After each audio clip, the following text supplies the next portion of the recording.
The following production is part of the Play Some Video Games podcast network.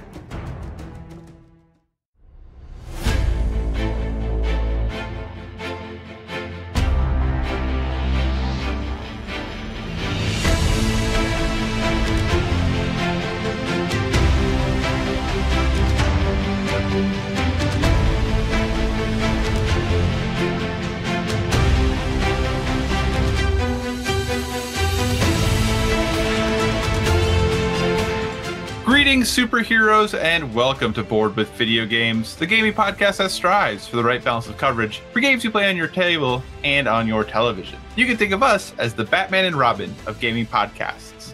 We're a proud member of the PSVG Podcast Network and now a member of the Make Us Better team over on Patreon. I'm one of your hosts, Kyle, and joining me on this co-op adventure, the only guy I know who makes wearing spandex look good. Josh, how you doing this evening? I am sweating through my clothes. Is it because you're not wearing spandex? If I was wearing spandex, I would probably have passed out from heat stroke. So no. And does that make me Batman or Robin? Because I'm pretty sure they both wear spandex. Right. So it's up to you. You can be either one. Well, I mean, I'm Batman, obviously. I don't know. I mean, you made that seem like such a bad thing for me to be Robin. I don't know how I feel about that. No, it's not a bad thing, but I'll tell you what. We were in Target, and I was looking through the baby clothes, and there was a baby's shirt, kid's shirt, and it had the Robin logo, and it said Sidekick on it, and I was like, who gets that for their kid? When Batman's right there. You get Sidekick for your kid? Well, maybe you think of your kid as your sidekick. Is that a bad thing? I guess maybe. I just figured if a kid's walking around with his other friends and his shirt says Sidekick. Hey, you know, not everyone can be the leader all the time. We gotta empower our kids to be Batman, not to be Robin. Well, I think over Robin. As someone who works with a lot of kids now who are now adults, who were all told they could be Batman, I would have appreciated a few Robins. I'm just saying. That's a good point. I would have appreciated a few Robins. So awesome. But hey, this is not a comic podcast. It is not a parenting podcast about how to raise kids. It is a gaming podcast. So thank you for joining us this week. As always, if you have any feedback, questions, suggested topics, hit us up at Bored with VG on Twitter. Also at Bored with VG on Instagram, where Josh posts all of the amazing games he's playing. You can find us on Facebook at facebook.com/boredwithvg, and feel free to send us one of those long form emails, boredwithvg@gmail.com. Yes, you heard me mention we are now a member of the Make Us Better group over on Patreon. So if you want to check that out, maybe contribute a couple dollars if you think we're doing a good job, hit us up, patreon.com/makeusbetter. But hey, like I said, totally up to you. We're just really happy that you listen. With all of that, I think that's enough housekeeping for the day. Josh, why don't you talk about what you've been playing on your tabletop, sir? I just realized I forgot to post pictures on Instagram from the weekend, so I'm doing that right now. Oh, perfect. Because, that couldn't happen after the podcast. It has to happen while we're recording. Very important to me. I won't write anything while I'm talking. So we didn't... we recorded an two episodes last week. Yes. So I talked about all the games last week. So I didn't really play much. We didn't get any new games to the table. We did get a new game. We got Legendary Creatures, which is a game my wife wanted, which looks very cool. We're trying to score T-Dragon Society, but my local store didn't get the shipment in time. I'm not sure if everyone's having that issue, because they were supposed to email me or call me. I still haven't gotten one of those phone calls. So we played Gloomhave on Saturday, our monthly tried to be monthly gathering. So we had to replay the mission we failed at last month. So there was a lot of pressure to do good. Did you do good? Well, there's a lot of pressure to do good.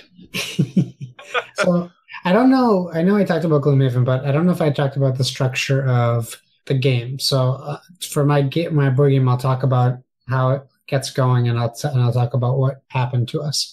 I will say I did go on Amazon. And I spent some money and got 3D printed doorways, treasure chests, and rock piles, so you can put the cardboard pieces onto to make it like totally interactive, and I'll post those pictures. Half of the doorways I got, they weren't printed correctly, so they were bent, and you couldn't fit the cardboard pieces into them. One of the cardboard pieces got broken trying to get it into the 3D printed doorway. So that was a bummer. So you take your party, we have our party, and when you start a scenario, you're going to draw every character has a like lifetime goal card that I think is kept secret. I think ours are open to the public by choice. And like mine is, my character is kill 15 vermlings, which we haven't run into at all yet, so who knows.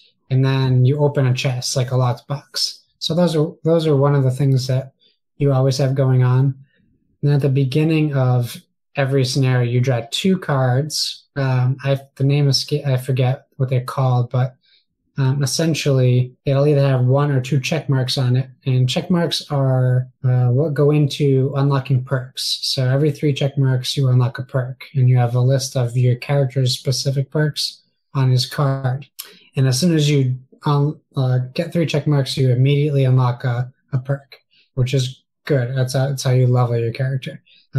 So what you do before each battle is you get 2 cards, you pick one of the 2 to play. So when we started our game, I had 2 cards. One card was kill a undamaged enemy with 1 attack, and you get 1 check mark. The other one was, I think it was for 2 check marks, and it was kill an enemy with 4 more attack than necessary to kill it. So I was like, I'm not going to pick that.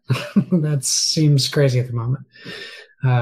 So I picked the first one, and right away the first attack, I knocked that one out, which was great.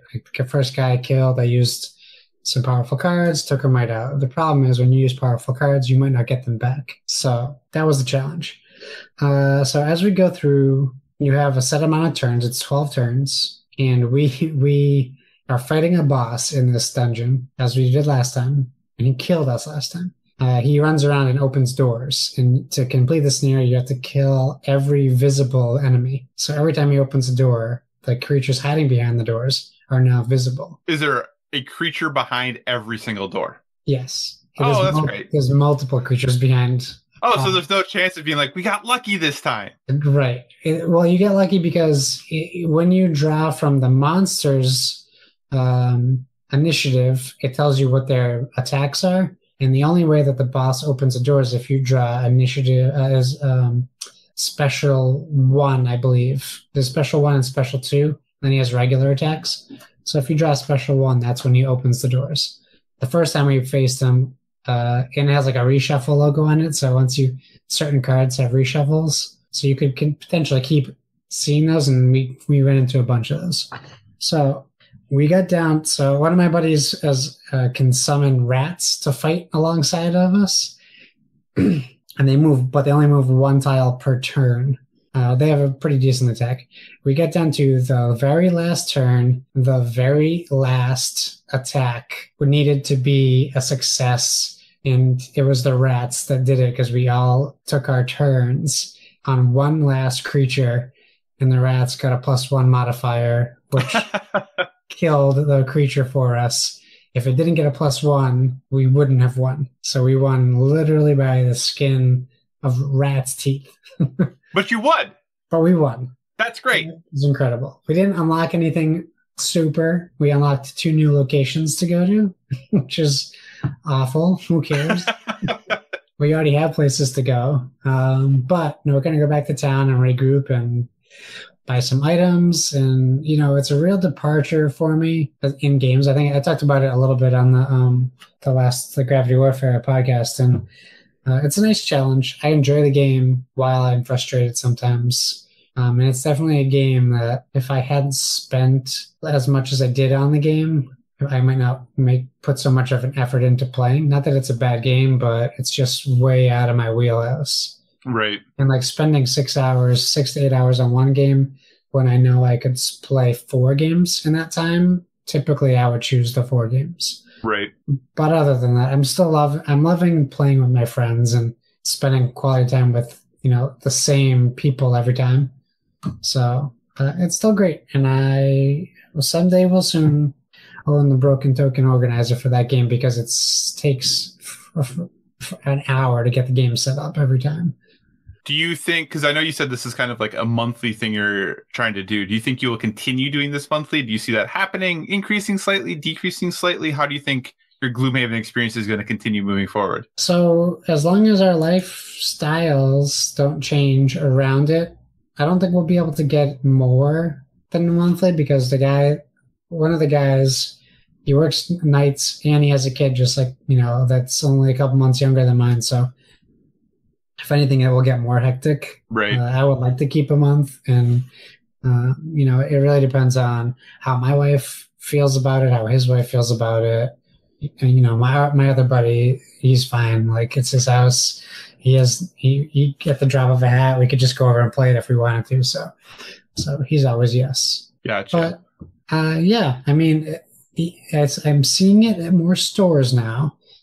But my local FLGS has it for like $150. So yeah, neither of my FLGSs have ever had it in stock to buy, in the sense that they have gotten them, but they have always been accounted for already. So yeah, I have yet to see Gloomhaven in the wild. And if I ever do, I will probably end up buying it, but I don't know if I will order it on my own, just because kind of what you've said, like, I don't have a group, because I think you can play this game, with yourself or a very small group, but I feel like this is a game I'd really want to have like 3 other people and go on this adventure with people. So for sure. Awesome. I'm not shipping the one at my store to you, because the shipping would like double the price. No, that's totally fine. I'm not asking you to. But enough about me. What did you and what did you get to play? Yeah, so actually dusted off a game that a long time ago I had written a board game review on PSVG's website, and there was actually a review for this game, but I hadn't played it since then. So in anticipation of this podcast, and knowing actually 4th of July for us, which we're recording on Tuesday, so the 4th of July in the US is tomorrow, which is a holiday for us, tends to be a big game day. So I was like, I know I'm going to probably play a lot of stuff that Wednesday. I just want to kind of get something in with the wife that we can play pretty quickly, that we both know how to play, but that I could talk about on the podcast, basically. So I dusted off and brought back out Kingdom Builder. Have you ever played Kingdom Builder? I haven't played it. It's a game. I have it on my phone. Okay. I've always wanted to play it. I just never got to it. Yeah. So Kingdom Builder it's a really interesting game. It's designed by Donald Vaccarino, who is probably a little better known for this little game he made called Dominion. So that's pretty popular. Yeah, it's a pretty popular little game. So same designer, again, published by Queen Games. So it definitely has that Queen Games look and that Queen Games feel. And if you ever played a Queen game, you know what I'm talking about. I feel like all their games from a component standpoint tend to feel very similar. You definitely understand who has made these games. And it's kind of a area control, territory building game that's really, really simple to play, but there's a lot of strategy to it. And there's no one strategy that's necessarily going to win. So how the game is played is very simple. Every player at the beginning of the game starts with one card. That is a terrain card. There's, I think, off the top of my head, 5 different terrains in the game. There's grasslands, canyons, deserts, forests, and fields, flower fields, I think. But you start with one terrain card, and on your turn, you are going to draw an additional terrain card. So now you have 2, and you are going to play one of them. And when you play one of those cards, you must build 3 settlements in that terrain style. So you start the game, I think, with its 40 settlements. You play a terrain card. You then have to build 3 settlements in that terrain field, but they must be next to one another. So you can't put one here and one way on the other side of the board. You always have to build adjacent to the pieces that you have, if you're able to. So obviously, the terrain is going to vary widely. And just because the next card that you have may or may not be terrain that is next to the settlements you've already built. So maybe you can build right next to what you have. Maybe you can't. Maybe you need to build somewhere else. And then it becomes this game of trying to figure out, okay, since I only ever know one card of terrain that I have, and then I get to draw another one and play it and build, what is my goal? Am I trying to dominate an area? Am I trying to build smaller settlements in multiple areas that are still moderately adjacent to each other? And what gets complicated about this is that when you set up the game, there are 8 total game boards, but you're only ever going to use 4 of them. And you're going to put them together differently every time you play. So it's a random setup of the board. So the terrain that you've had previously might not be in the same order next to each other. It might be completely different from what you've had before. In addition to that, you also have kingdom cards that there's 10 of them, and you randomly draw 3 of them. And they are basically different scoring ways. So you might get points for every, like, having the largest settlement, like the largest area that's adjacent. You might get more points if you have that. It might be having a settlement in every line of the board you might get a point for, or every column of the board you might get a point for. So every time you play the game, not only are the terrain tiles different, but also the kingdom builder cards that you have are different as to how you're going to score points at the end of the game. So it really feels like a different, unique game every time you're playing. And it plays very fast. I think with 2 people, if you have 2 people who know what they're doing, you can easily get this game done in a half an hour. If you have 4 players, I think it plays best with more players. I think if you can get to 4, you're going to have a more enjoyable experience. It might take a little bit longer because you can be blocked in more areas. But really, that's as simple as the game is. You draw a terrain card, look at the 2 you have, and say, okay, where do I want to build? Play that card, build your 3 settlements, next person's turn. And that is the entire game. Like I said, it just comes then to what are those different building strategies? How are you going to get points at the end of the game? There are other actions that you can get. There are different settlements in the game that if you build next to, they give you different powers that you can use on your turn and things like that. So there's a little bit of depth and complexity that's added there. And those change every game as well. So you might not always have the same of those that you've had previously. But if you're looking for a relatively, it's not super light, but it's a pretty light game that's really easy to teach overall. Really, once people understand how the Kingdom Builder cards work, so how you're scoring and the different powers of the different buildings that you can build next to, once you understand those 2 things, the game is pretty straightforward. It really is simple to teach, simple to learn. And once you get 3 or 4 people together that know what they're doing, the games go very, very fast. It's a game that you can easily finish, I think, in 45 minutes with 4 people. If you have 2 people, like I said, I don't think it plays quite as well, but you can probably finish a game in 30 minutes. I really enjoy it. I think it's a game that is not too expensive. I think it's probably in the $35 to $40 range, which, again, you're going to be able to find games at that price with better production values because it's a Queen game, but it's still a good quality game. The cards are solid and thick. The boards are really thick. It plays well, and it does everything you expect it to do. So that's kind of the game that I dusted off in anticipation of my big day tomorrow for games. But definitely recommend Kingdom Builder. It's one of those games that we still get to the table pretty regularly. Do you have the expansions for it too, or is it just the base that you have? I only have the base game. I've never gotten the expansions. I've considered it, just never made that jump. So I can't speak to them, unfortunately. Gotcha. I meant to tell you. Oh, what's up? You go. I was going to transition us to video games. So if you're staying on board games, let me hear it. After the interview last week, or the other day, whatever it is, I don't know what day it is. Yes. I was talking to Dan, and we were talking about board games in general, and he mentioned Battleship, and I thought that was really funny. Really? He was like, have you played Battleship? It's so good. And then he proceeded to tell me that it's a pretty rough take that game. And I was like, well, maybe I don't want to play that with my wife because she might hate me by the end of it. Yeah, if you haven't listened to Josh's interview with Dan from Smart Iguana Games, right? Yeah. I highly recommend it. You did an excellent job, sir. So I definitely recommend listening to that if you haven't yet and finding out more about Gravity Warfare, because that game looks cuckoo bananas. It is one of the most unique games I've ever seen. I'm really bummed I couldn't be there. But yes, Battleship, it is interesting because not many people have played it, and it looks like a game that is going to be very simple and not very mean, but man, it can be really, really rough. And yes, I think potentially your wife would not enjoy playing that game with you, from what I know of the games you have played with your wife. yeah, it sounds like I was telling him about the Machikoro experience. Yeah, and that could be rough. I think he understood. So, but yeah, I thought it was really funny that you had literally like 2 episodes before that mentioned that game, and out of the blue, it's the only game he brought up. That is interesting. That's very interesting. So, hey, I guess the fact that he likes it must mean, and he, has Gravity Warfare. Extra on top of your recommendation. It's right. Exactly. If you don't think I know what I'm talking about, hey, this guy in the industry, he knows what he's talking about. Listen to him. So with that, though, we will transition to those games that we play on our television screen. So, Josh, what have you been playing from the video game perspective? What a weird game I've been playing. I've been playing NHL 18.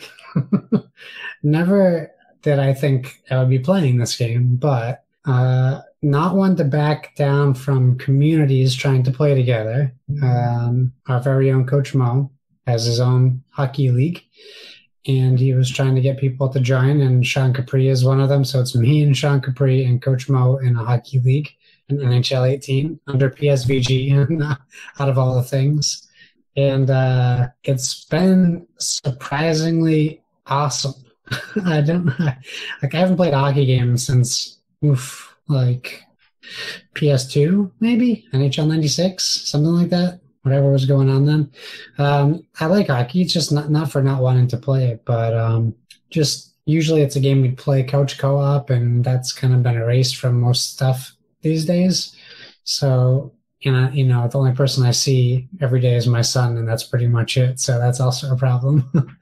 But I thought what's really cool about it is when you do this, EA Sports, the EA SHL, you can play drop-in games, and the games are 3 versus 3 or 6 versus 6, which is interesting. And you have to create a character to join the EA SHL league. Well, I guess that's redundant, the EA SHL. And once you do that, you can pick a desired position. And when you jump into games, the positions are all open. Like if it's a 6 versus 6, there's just 12 people that pick between 2 different teams. The teams are automatically picked in the drop-in games. And then you just pick an available position for your character to play. So like if left wing is not open, which is what I picked, I can try to get right wing. And then you're literally just controlling one character in a game against usually all human characters, which is a huge difference. I find myself tapping B to switch characters all the time now, and that's a little like you gotta get used to that. And then if you commit a penalty, there's a lot more added to that mindset because you sit in the penalty box. You're literally not playing, so the incentive is to not commit a penalty. That's really interesting that they make you do that, and I find it fascinating about if they did that in the regular game. Like if you were controlling a player and they committed a penalty, if you just had to watch a simulation for like the next 2 minutes, how that would go. I definitely don't hit people as hard anymore if I don't have to, or stick check them. But I was playing with Coach Mo, and there was a goalie fight. Our goalie fought the other goalie. They literally skated across the ice and fought each other. But because you need a goalie, the computer picked me to serve the penalty. And then we got a power play. And then for whatever reason, the computer started just controlling my character automatically. So I was just sitting in the penalty box for like 5 minutes waiting for a stoppage in play. That sounds exciting. No, it was terrible. But other than that, I've been really enjoying it. I don't know how long it will last. We'll see if the shine wears off. But I'm having a great time with that. Been playing some Fortnite with the Make Us Better community. That was fun, even though I'm terrible. I got my first victory royale, and I died at the very beginning of the match, but my team pulled it together while I watched them play for 15 minutes. Hey, you were that emotional support they needed to be successful. That victory is as much yours as it is any other players on that team. I was a good spotter for bad guys coming up on them. I missed the rocket launch by 25 minutes. I had no idea what was going on in the game. So I dropped out. So I missed that whole spectacle. And then I've been playing.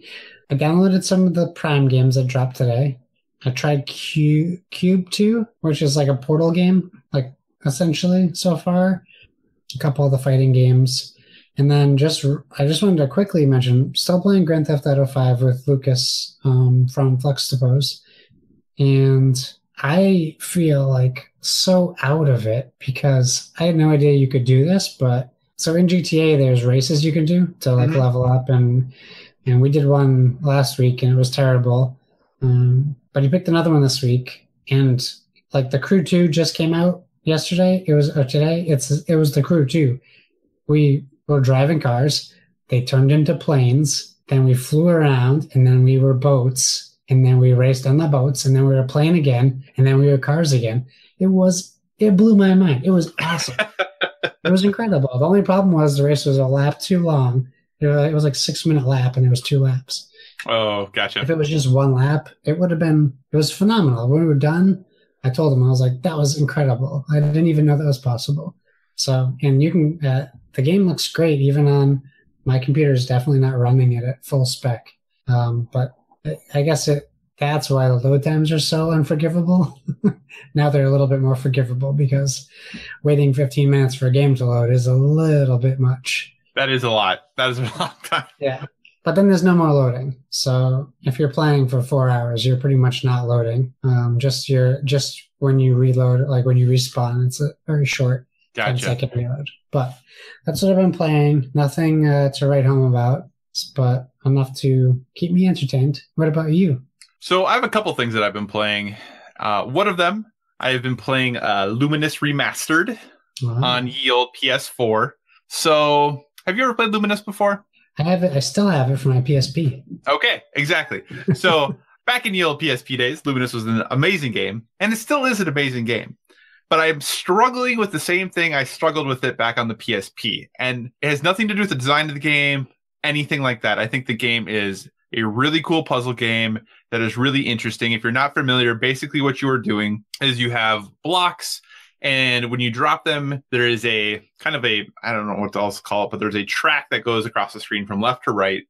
And when you have your blocks, say that the color scheme or the palette that is currently running is gray and purple. So when you get 4 grays together in a blocks, it kind of freezes there. And then once that wipe goes past it, it'll get rid of it and it'll remove it from the screen.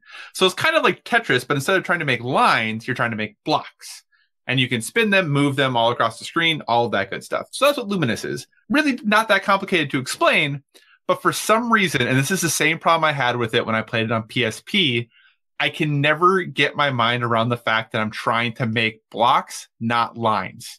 I make the best lines you have ever seen in this game. I crush the lines, but I cannot, for whatever reason, wrap my head around, I want blocks, not lines. Groups of 4, 2 and 2, not 2 and 2 above each other. But I guess when I say 2 and 2, it makes it the same thing. Right. But I don't want them next to each other, not on top of each other. And I don't know what it is, but when I play this game, when I goes to manipulating the blocks and turning them or rotating the colors around so that I get them where they want them or trying to drop them into places, I can't, for whatever reason, get my mind to wrap around the fact that I want 2x2 blocks, not 1x4 lines. And I don't know what it is. My wife was watching me play, and she's like, wow, you're really not very good at this. Thank you for the support. I'm not.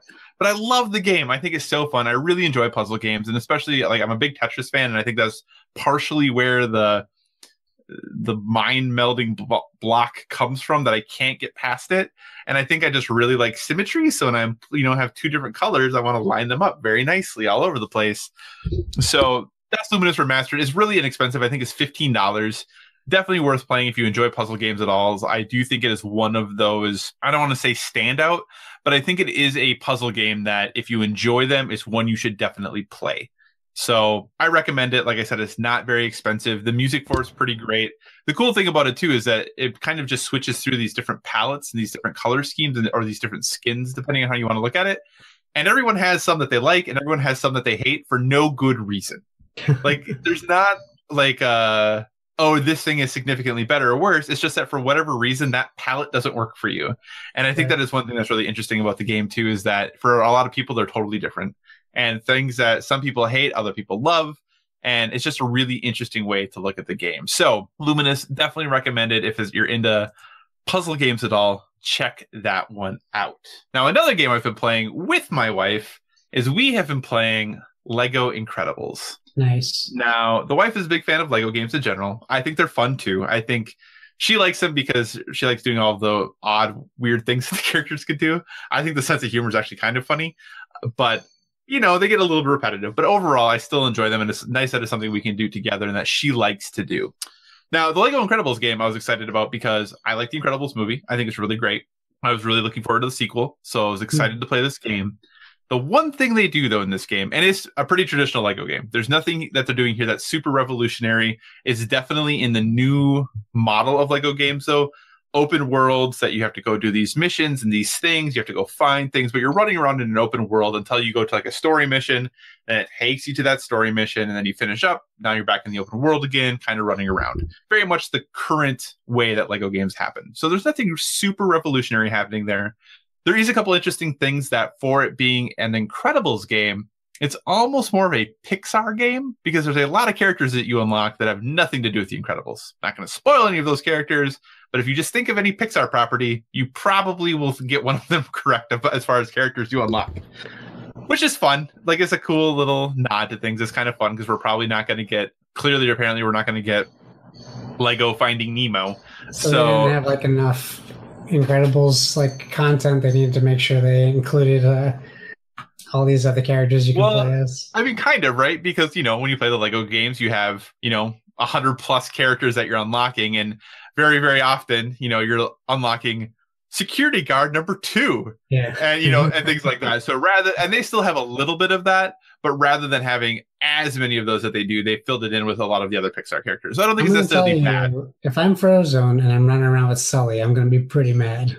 Yeah, I guess I don't know if Sully's in the game. Obviously, Frozone is definitely in the game, but I don't know. I haven't seen if Sully is. I have no idea. But the thing in this game that is very interesting is that it starts with Incredibles 2. You play through Incredibles 2 before you can even attempt to play through the first movie. Is there spoilers? Oh, it's the movie. It is What? the Incredibles 2 movie you are playing through first. And then after you completely finish Incredibles 2, it unlocks the original Incredibles story, which to me is mind-blowing because it came out like the same day the movie did. Hey. So the game, I'm assuming you've seen the first Incredibles movie. Yeah. The game literally starts at the end of the first movie after he has gotten his second place trophy. I think they have him get second place, if I recall correctly, in his little race. Yeah, but I think so. And they're walking out and he's got him on the shoulder. And then the like Mole King guy comes up and they put on their masks. That's how the first movie ends. That is exactly how the game starts. And then it jumps right into the second movie. Oh, boy. Yeah. So it's the Underminer. That's his name. I'm like the Mole King. I don't know where that came from. The Underminer. I know that's from something. It is from something, but the Underminer. But yeah, so that I thought was very odd and I wasn't a huge fan of because I wasn't expecting that. And I think if you are someone who's excited about The Incredibles, but maybe don't get to the theater or anything like that, I think that's really disappointing that they started the game this way, especially when it's probably a game geared towards families and kids that maybe aren't going to see the movie right away. But hey, you could get the game when it came out. So to tide you over, let's play this game. And now you are going to get the entire story of the second movie in a far more compact, less, nuanced way compared to how, Traveler's Tales tells stories compared to how Pixar tells stories. The Mole King is from Thumbelina. Okay, thank you. Just so you know. Thank you. No, I appreciate the fact check. So overall, I think the game is fun. If you like The Incredibles or you like the Lego games or if you like both those things, I think it's kind of a no-brainer. It does still have the same problem that TT games have sometimes. There are some glitches. There are sometimes that things don't load properly. We ran into this really annoying problem where it wouldn't recognize me for whatever reason as the first player and the save is under my account or under my profile. So even though on the PlayStation, I was logged in as the player, it kept looking at my wife's profile and being like, there's no save data here. I'm like, why are you doing this? This is what we had set up. So we had to restart the game and mess all this stuff up with controllers. And it was just super annoying. And it worked. I mean, my save data was still there. It just wasn't looking for it, even though I was the person who I'd hit X to advance the menu and do all of those things. And then when it went to look for it, it was looking under her profile instead. I don't know what was going on there. So yeah, it did crash one time while we were playing. So again, similar to Telltale, Traveler's Tales, I think really needs to work on their engine a little bit and get that up to date because that's something that happens in a lot of their games. It's prevented me from getting the platinum in one of their games, which is really annoying. In Lego Harry Potter 1, I am one trophy short, and yeah, it's really annoying, and I can't get it, so that's annoying. But yeah, so but like I said, if you like it and you like The Incredibles and you like the Legos games, I think it is still fun and worth the play. I did it very uncharacteristically. I bought this game when it came out because my wife really wanted it. Usually I buy Lego games when they're on super cheap sale, which right now, if you're a PlayStation owner, they're having their mid-year sale right now. They have 750 games on sale right now. It's kind of cuckoo bananas. That's across Vita, PS3, and PS4, but all the Lego games are on sale right now, other than the Incredibles one, but they're all on sale super cheap. That's usually when I buy them. So yeah, like I said, if you're into that, maybe when it goes on sale, definitely pick it up. But overall, it's what you'd expect it to be. Just really disappointed that they started with the second one. So, hey, that's what we've been playing on our televisions and our tabletops. Let's kind of transition here into a topic of the show. We got a couple humdingers tonight, I feel like. So, Josh, why don't you kick us off with this first one? Let's do it. All right. So this happened last week. This happened. Two things happened. So with Asmodee announcing Carcassonne coming to the Nintendo Switch during the E3 press conference, and then Alderac Games, who you might know from Smash Up and Mystic Vale, they bought the digital rights for Mystic Vale, Cat Lady, and Space Base, which is surprising because Space Base literally just came out.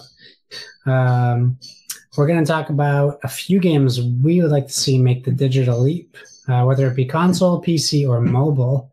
And then if you guys are inclined to do so, let us know after you listen to this what you think would be a great game to be digital. And I don't know if you guys can pick it up on the mic, but I don't know who is working on what at 10 o'clock at night, but there is some hammering going on behind me. So I apologize if that gets picked up in the audio. I can hear it every once in a while. I was wondering what was going on. I don't know where it's coming from. I think it's the garage behind my house, but it's 10 o'clock at night. I can tolerate fireworks because there will be fireworks at some point that you might have to hear, but you don't need to be banging on metal right now at 10 o'clock at night. Anyways, so I'm going to jump in right away because there's something that mine's going to be more of a, without a specific title, more of a general theme, because while I do have a PC, I think the PC is really getting the bulk of these heavier board games turned digital. Scythe, obviously, being the one that just was, but Terra Mystica has been on PC, and they get like these like watered down ports onto the phones where you're not getting the complete experience. You're still getting the full game, but it's not the same. It's obviously changed to fit the phone profile. In some games, you need an iPad. You can't even use like a phone or a tablet, I should say, not an iPad, because it can be either. What I would like to see is maybe some of these games making the jump to the consoles. The Switch, maybe not so much because we're still the Switch is fine because you can play it on TV. But I feel like if you put like a game like Scythe on the Switch and you made it playable only on the TV and not portable, that wouldn't work for the Switch console. But I would love to see a game like Scythe make the jump to the Xbox or the PlayStation 4, where you're playing full HD gaming. The problem that I see is that's a big development. It's almost like creating your own console game. And with the success of like Tabletop Simulator on Steam, a lot of companies don't really have to do as much work as they would to develop a full-on game for a console. So I could see that being an issue. So hopefully games like Carcassonne coming to the Switch will rejuvenate it, because I know it's on the Xbox. It's probably on the PlayStation also. And there's not this like big word of mouth around it.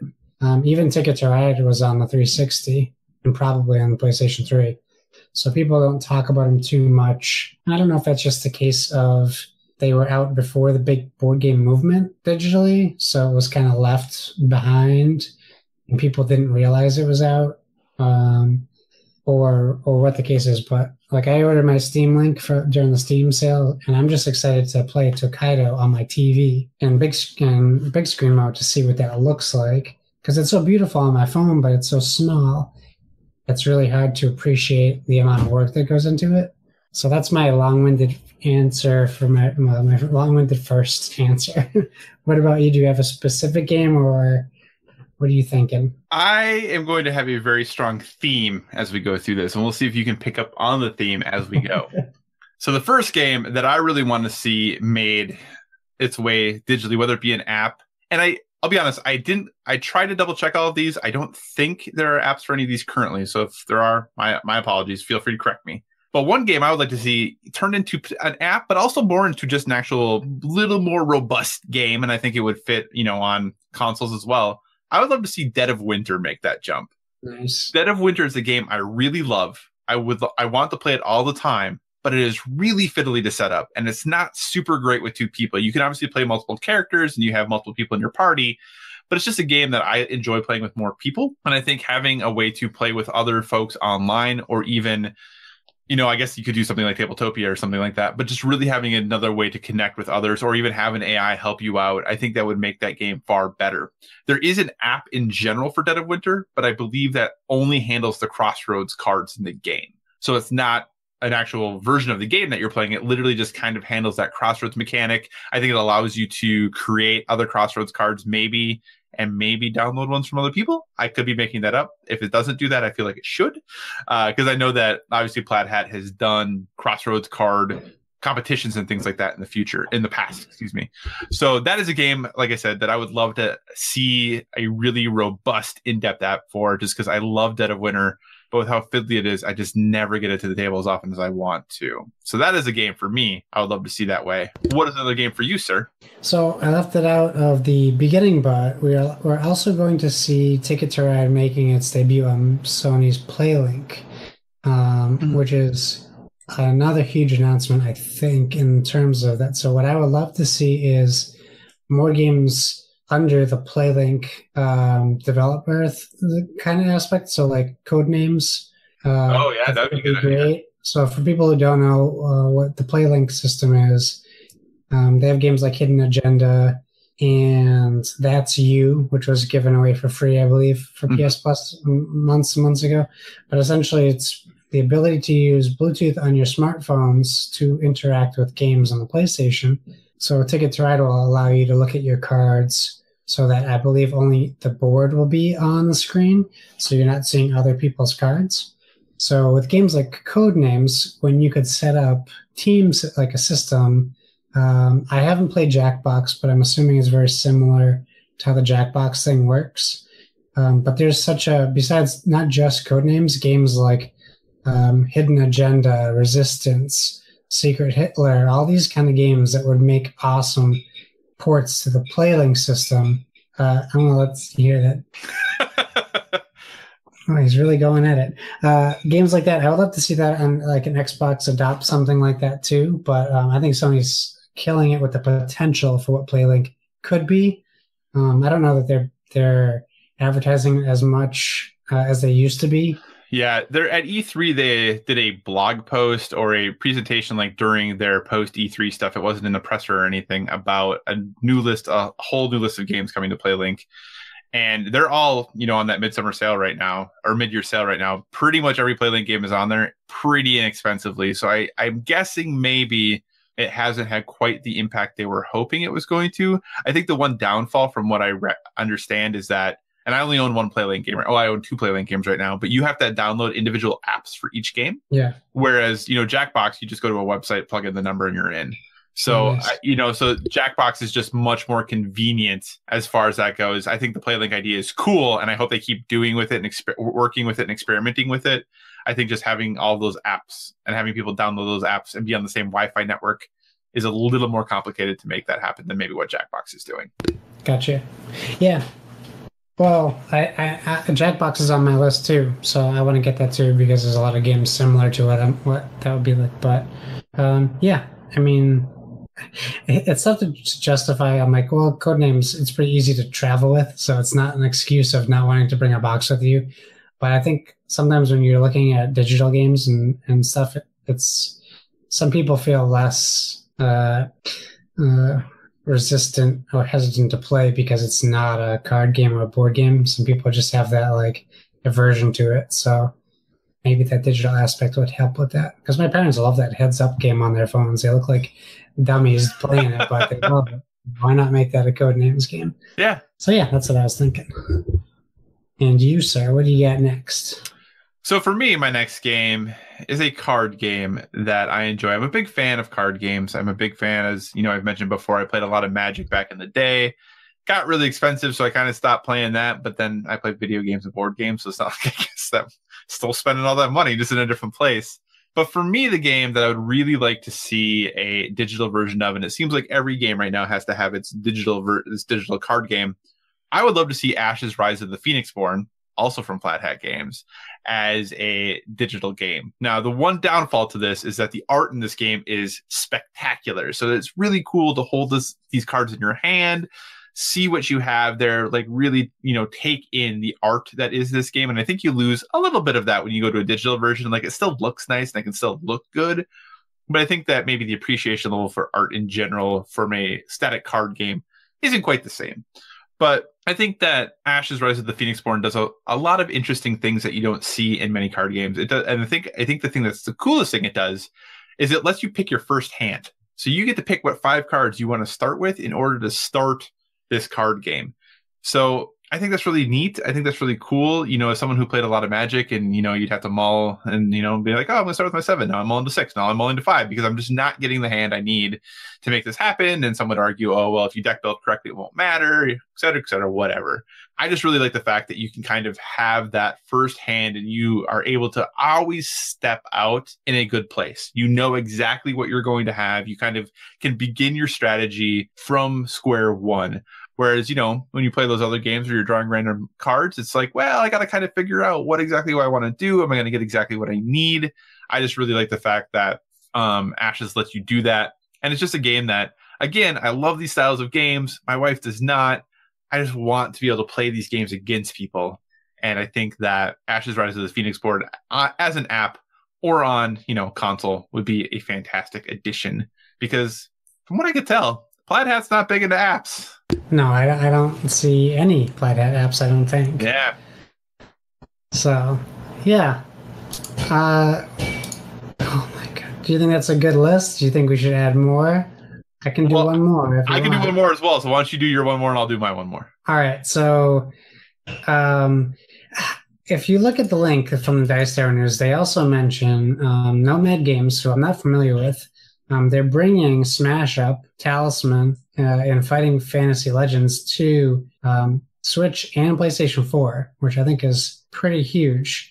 But another game that I would like to see make like that digital leap to console, which has been my focus, I guess, over handhelds, because there's a lot of gaming apps, is the Mansions of Madness series of games, like Eldritch Horror, Arkham Horror, Mansions of Madness. So not Mansions of Madness series, but like the Cthulhu Legends thing. And I know we have like a Cthulhu game coming out on PS4, but I don't think it's in the same vein as these games.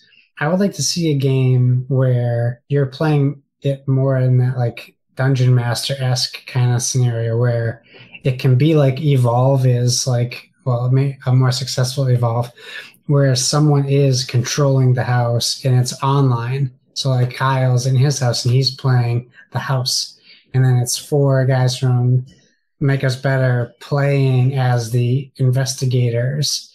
Or if it's Arkham Horror, everyone's on the board playing together, fighting off, the wave of these horrible like things invading Earth. And if you get trapped in space-time, you're like in a mini game, like a reimagining of a very established game with very specific set rules. I would like to see something like that where it can turn people from video gamers into board gamers, like a reverse gateway game to get them to play more analog games instead of digital. So like a vice versa, Deja Vu, Freaky Friday, big situation. That's what I think. No, that's cool. I think Nomad, they're the people who made Talisman into an app. Yeah, they made Talisman on the phone. It's an okay app. I have it. I never played the game, so it kind of gave me a general idea, but the tutorial isn't super great. Gotcha. Okay.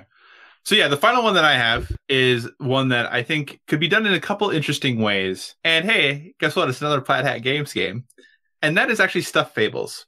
And the reason I say that is a couple fold. Number one, I think it'd be cool to make Stuffed Fables into just in general a game, especially for iPad. I think it would work very, very well because of the whole storybook nature. Kids, especially today, are very used to reading things like on a tablet. I think it'd be very nice. And you could very easily, once you complete objective X and it's like, oh, once you've done this, read section 21.7, like it could just make it happen. Like you wouldn't have to try to kind of navigate that thing that you have to right now. It's like, hey, I successfully did this thing. Now that I have to read this thing and it just comes up, you read it, move on to the next portion, which I think would be really great.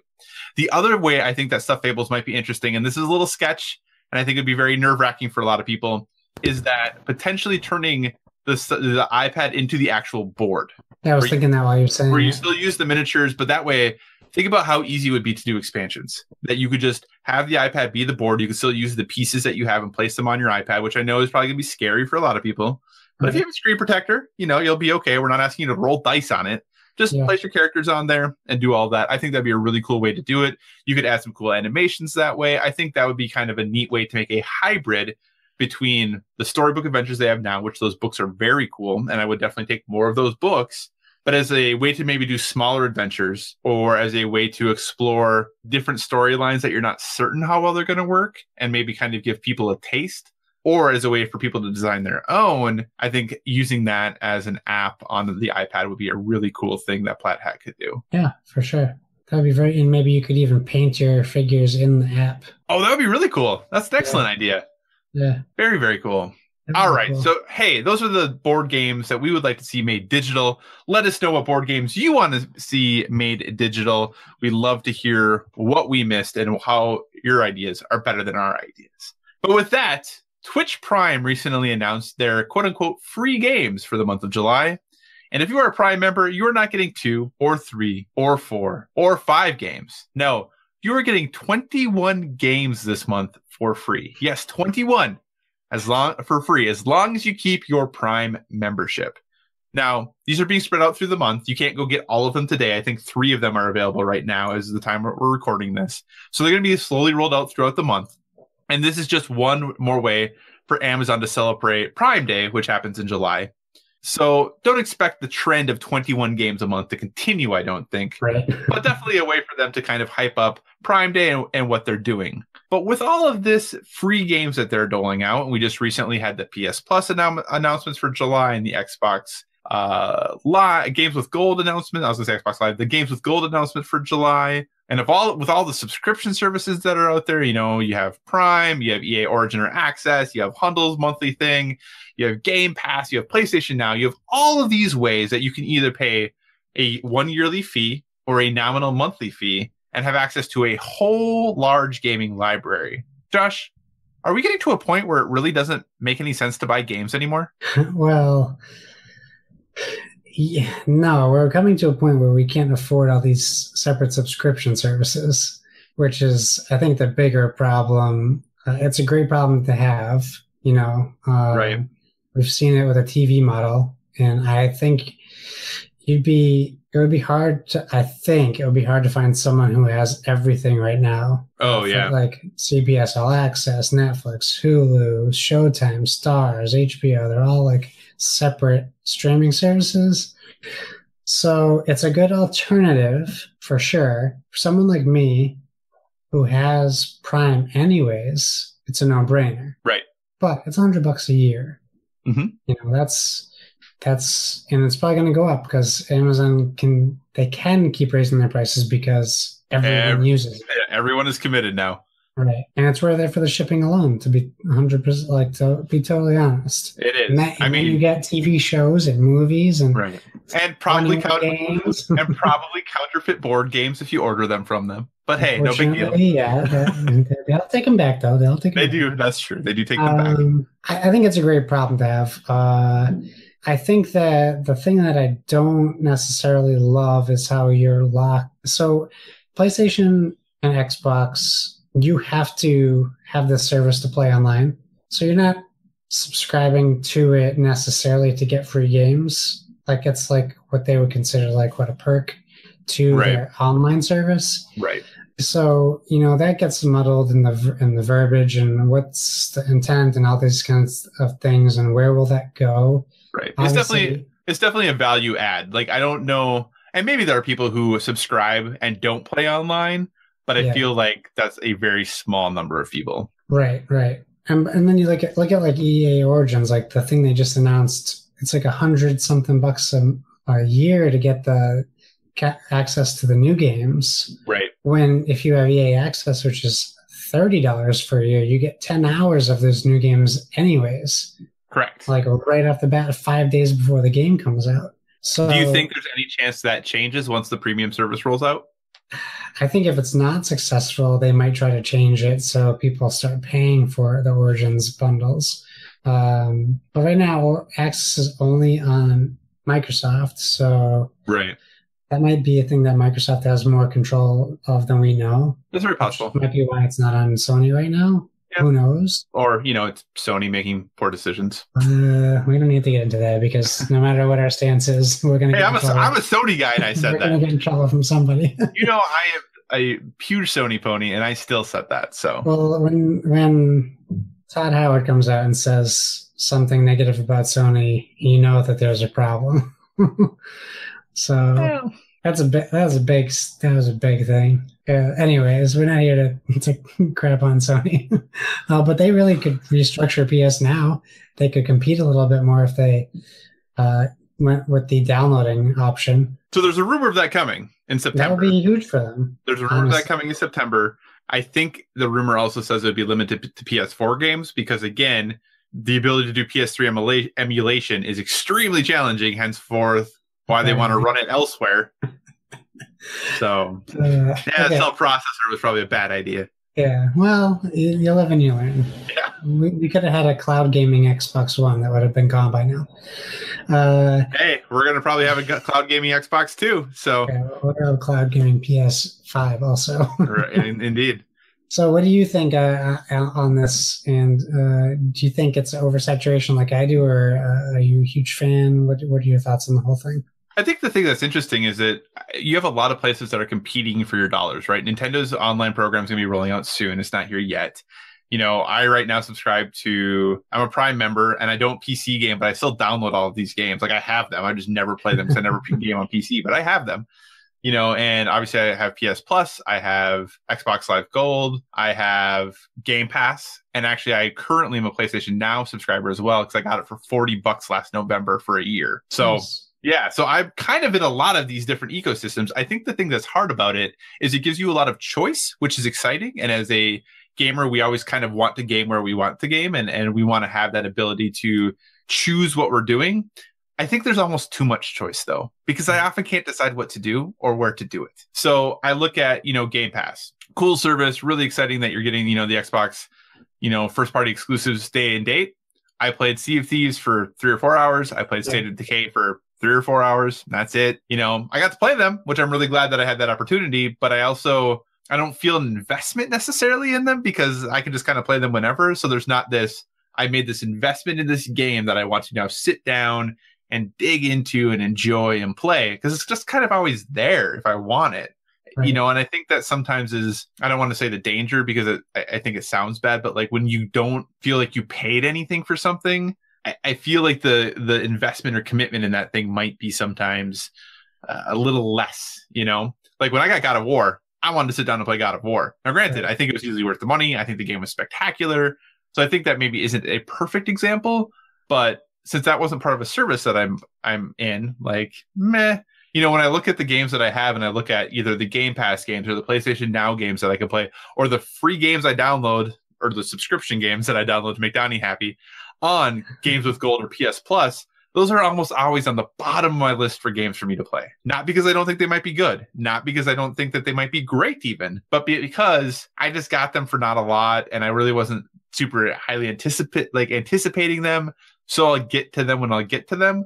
But my backlog is so big, I'm probably never going to get to them. So I think it's one of those things that we look at it as a value add. And as a gamers, we're like, yeah, this is a really cool thing. We can get all this stuff. But how much are we actually using it? And how many of those games are we actually playing?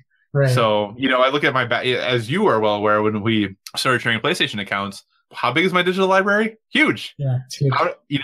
Pushing 400 games at this point. Yeah. I have not played all 400 of those games, and I'm never going to. But I always am still adding. Like I looked at this darn mid-year sale. I'm like, oh, what else can I get for super cheap? Maybe if I just started, like I have Fallout, I have The Witcher. Like I have these huge, massive, hundreds of hour games that I've never even started. Like I could not buy anything for probably the next 3 years and have plenty to play. Yeah. But yet I still buy things. So I don't know. I think it's a cool service. I think that, anytime you can have a value add is a benefit to gamers. I think if you are just getting into the gaming business now, like you've never owned a console before, or you're just making the transition, I think it's very easy to play a lot of games or have access to a lot of games for a very, very minimal investment. But I think if you're someone like us who play a lot of games, these services don't always line up exactly with what we're wanting to play at the exact moment. Right. Yeah, it's like glorified demos. Like when I play a demo, I usually will put in 30 minutes, and if I like it, I'll buy it. If I don't like it, 30 minutes is enough for me to make a snap judgment. Whether that's fair or not is my choice. Right. But that's what so like the Twitch games that came out today that you can download today, which is July 3rd. So by the time you listen to it, some of them won't be available. You have Twinkle Star Sprites, Metal Slug 3, Pillars of Eternity, Cube 2, and The Last Blade. And The Last Blade is a fighting game. It's barely playable. I played it already earlier. Metal Slug 3 is still pretty good. Plays just like the arcade. And Cube 2 is like Portal so far. But I've heard great things about Pillars of Eternity. Pillars of Eternity is Diablo clone, and I played it on Xbox a little bit, and what I played I enjoyed, so that's a good grab. And from what I've seen, Cube 2 looks incredible. It might borrow some gameplay, but it looks incredible. Yeah. So awesome. Yeah, I think it's a great problem to have, and I'll only be mad when they start getting more expensive and I can't afford to have all of them. I agree 100% there. But you know what? If Overwatch keeps releasing heroes that are hamsters and hamster balls, I'm just going to keep playing Overwatch, so it doesn't really matter. So I know we do have a listener submitted question this week, Josh. Is that true? The normal question submitter starts off. So Spleg, aka @Dopalicious, says, I've heard people say they won't play poker unless it's for money. Is it still a game at that point, or a poor short-term investment? Russian roulette or really bad life insurance? Any other games that can really impact you outside the box? Is this question within 3 questions? So, Kyle, what do you think? Well, here's my short answer to the first one. Is poker still a game if you're betting? Yeah, absolutely it is. Okay. And here's the reason I say that. Are the people in the Overwatch League no longer playing a game? Are people who, are in the international for Dota, are they no longer playing a game? Like, they might play it differently and approach it differently, but it's still the same game. It's still a game. Right. At its core, I would agree. At the core, it's a game.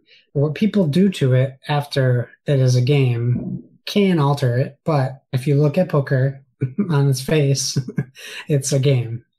And no matter what people think, people bet on Monopoly. If they don't want to play it because they're not betting, still Monopoly, it's still a game, But I think where the question comes from, is really from is like, if someone will only play poker to bet, does it make it a fun game? Like, do you have what if I just want to play poker and I'm broke?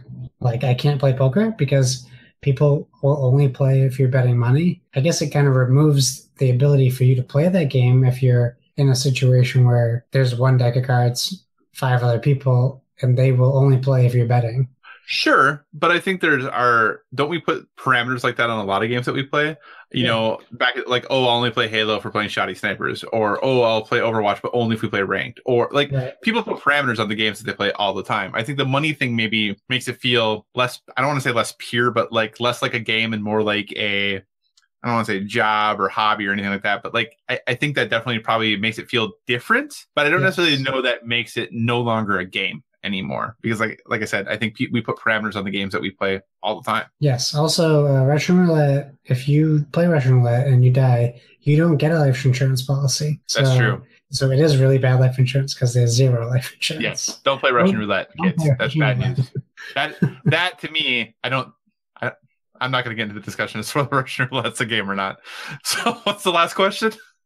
That was all the questions in one. So yes, if there was any other games that can really impact you outside the box, I think we kind of answered it. Like, if a game is a game, if it was conceived as a game, it's a game. What people do to it afterwards, that's subject to a specific situation. Well, one thing we could talk about, and not this episode, because we're getting to the end. We've had a good run this evening.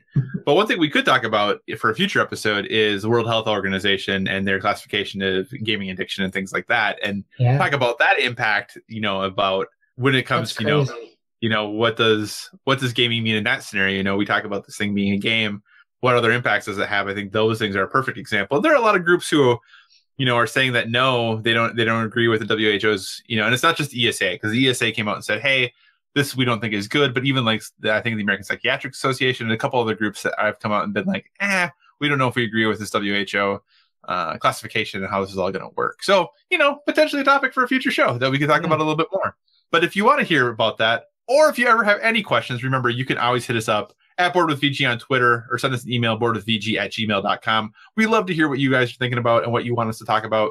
We really appreciate it when you contribute to the show. So with that, Josh, should we bring this show home? We should. I'm literally sweating through all of my clothes. Okay, so, well, I think that's a perfect time for us to wrap up then. Thanks for joining us, guys and gals. Remember, social media at BoardWithVG. Use that hashtag, please. We'd like to see what you're playing. We're still on Facebook. I'm trying to stay as active as possible. Facebook.com/BoardWithVG. Still got that Gmail. It is Tuesday as we record this. We are 2 days away from finding out the winner of our Dice Tower Awards predictions contest. By the time you are hearing this, you will be hearing this the day of the awards. So if you fire off your predictions before those awards are announced, if I see that timestamp in our email or our DMs, you are still qualified. I believe the awards aren't till later on Thursday night. So you have some time as you're hearing this right now. If you don't want a free game, submit your predictions. And if you win and don't want the game, I'll buy myself a game and then I'll play it for you. So why aren't people? Come on, people. We have a couple good contestant entries. We could stand for some more to put up a good fight. Other than that, you can find me at Why So Serious on PlayStation and Xbox. That's SIRRIUS. That's right. We make nothing easy to spell here. You can also find me on Switch. I dare you. Come join our Discord. We're now under Make Us Better. There are a ton of awesome, friendly people there. So we would love to have you on board. And that being said, Kyle, where can people find you? Yeah, you can find me, everywhere. Twitter, Instagram, PlayStation Network, Xbox Live, Board Game Geek, Psychocross, CYCOCROSS. I'm even on Steam now at that, though I've never bought anything, so I can't have any friends because I have no money in my wallet. But someday you'll be able to add me on Steam probably too if you really wanted to.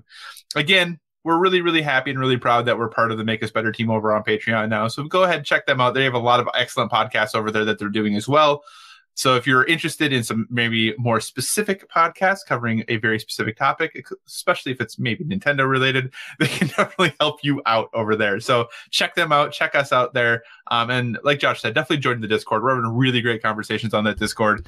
We brought the ferocity and conversations that we had on the PSVG Discord and just ambushed them and have now pushed them all over to the Make Us Better Discord. And I think they're happy with it. We'll find out in a month. We'll find out in a month that they're still happy with it.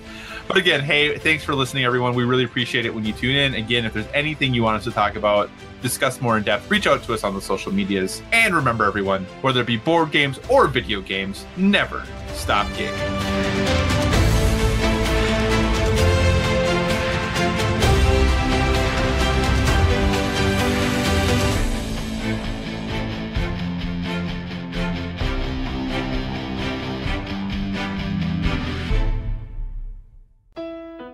This has been a production of the Play Some Video Games Podcast Network. Find more great content at playsomevideogames.com.